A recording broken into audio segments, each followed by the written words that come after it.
Hola a todos! Donc dans ce tutoriel, je vais vous expliquer comment utiliser Prezi. Donc Prezi, c'est un logiciel qui va vous permettre de créer des diaporamas dynamiques. Donc l'avantage de Prezi par rapport à PowerPoint, c'est que vous allez pouvoir collaborer. Donc c'est un outil idéal pour le travail de groupe et surtout en cette époque de confinement. Donc pour se créer un compte, vous allez devoir cliquer dans Commencer. Ensuite, cliquez dans Basique. Et là, vous pouvez vous créer un compte gratuit en cliquant sur Continuer. Il faudra bien entendu renseigner votre prénom, votre nom, votre email et votre mot de passe. Pensez bien à noter votre email et votre mot de passe dans votre agenda et dans votre cahier d'espagnol afin de pouvoir vous connecter par la suite. Donc moi, je vais m'identifier puisque j'ai déjà un compte. Donc vous allez voir que nous allons atterrir sur mon tableau de bord. Donc sur mon tableau de bord, vous pouvez voir tous les présis que j'ai déjà réalisés. Donc en cliquant par exemple sur la flèche ici, je vais pouvoir vous montrer à quoi ça ressemble.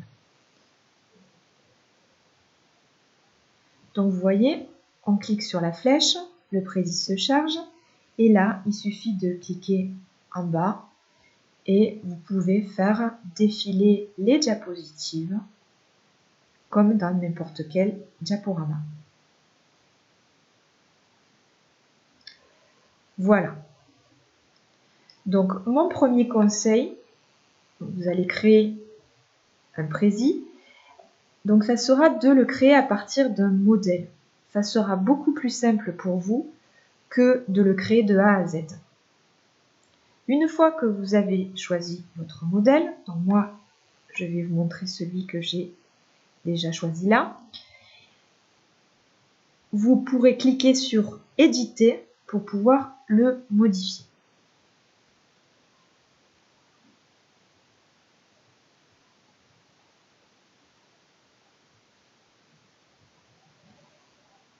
Donc la première chose à faire, ça sera d'écrire un titre à votre présis.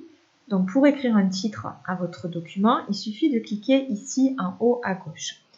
Vous penserez bien entendu à régulièrement sauvegarder votre travail en cliquant ici et en appuyant sur Sauvegarder.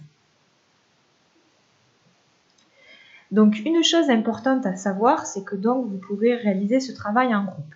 Donc comment réaliser ce travail en groupe? Tout simplement en cliquant ici sur Partager. Donc vous voyez que sur Partager, il va falloir cliquer sur Collaborer. Et là, vous pourrez rentrer les adresses email de vos camarades avec qui vous voulez travailler.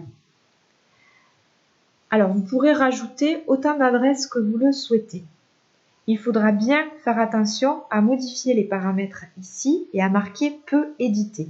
Parce que si vous vous contentez de mes « Peu présentés », vos camarades pourront seulement visionner votre travail et ils ne pourront pas écrire ou le modifier. Une fois que vous avez fait ça, vous cliquerez sur « Terminer ». Et une fois que vous aurez terminé votre travail, d'accord, vous pourrez le mettre sur le Padlet, le lien que je vous ai donné de mon mur virtuel. Alors, comment le mettre sur le Padlet? De nouveau, en cliquant ici sur Partager, ensuite sur Lien de visionnage. Et vous voyez ici, il y a un lien URL qui se crée.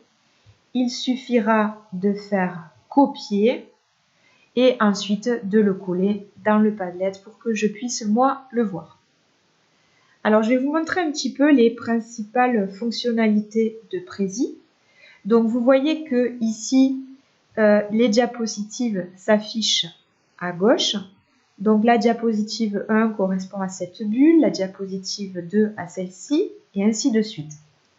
Donc la première fonctionnalité, c'est que on peut modifier déjà l'image de fond. Donc en faisant un clic droit, hop, cette image de fond, et là, vous voyez, on peut modifier en cliquant sur n'importe quelle image. Donc là, j'avais choisi l'image des Tuches à Monaco, mais vous voyez, je peux par exemple décider de charger une autre image dans mon ordinateur ou alors sélectionner une image gratuite.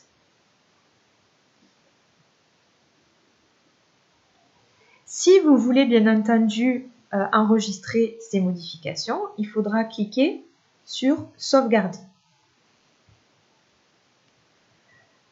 Ensuite, deuxième chose à savoir, c'est que bien entendu, vous pouvez, d'accord, modifier le texte. Il suffit de sélectionner.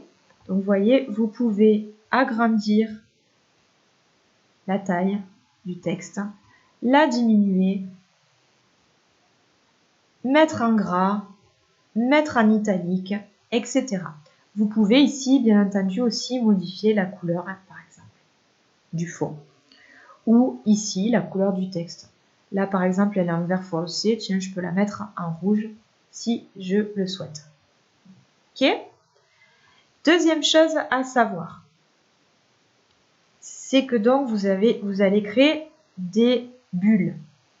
Donc ces bulles correspondent à des diapositives et à l'intérieur de chaque diapositive, vous pouvez créer des sous-parties. Alors comment créer une nouvelle bulle? Tout simplement en cliquant sur Insérer et en cliquant sur Section. Et là, vous voyez, j'ai créé une 5e bulle.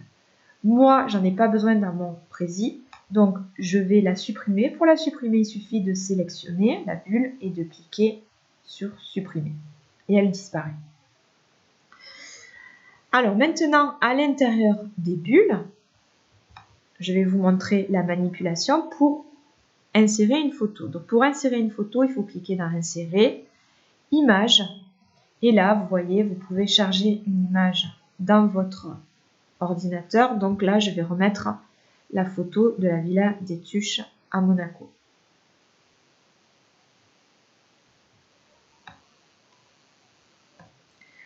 Alors j'ai inséré une photo, mais sachez que vous pouvez insérer aussi une vidéo. Alors en cliquant sur vidéo, vous voyez, là vous pouvez intégrer l'adresse URL d'une vidéo YouTube. Voilà. Alors comment créer une sous-section? Alors pour créer une sous-section, vous sélectionnez, vous cliquez à nouveau sur Insérer et vous voyez, il y a sous-section qui va apparaître. Et là, vous pourrez créer autant de sous-sections que vous le souhaitez. Et comme d'habitude, vous pourrez les supprimer. Bon, une fois que vous serez satisfait de votre travail, il suffira de le sauvegarder. Et vous pourrez, en cliquant ici sur Présenter, le prévisualiser. Vous voyez, vous revenez au tout départ, ici. Et en cliquant sur la flèche, vous pourrez voir à quoi ressemble votre travail. Donc bien entendu, moi mon travail est vide, hein, ça sera à vous de créer votre prési, mais je vous ai mis ici les bulles dont vous allez avoir besoin pour présenter votre travail, Nuestra Casa del Futuro. Bon, j'espère avoir répondu un petit peu à vos questions. Donc voilà, mon tuto est fini.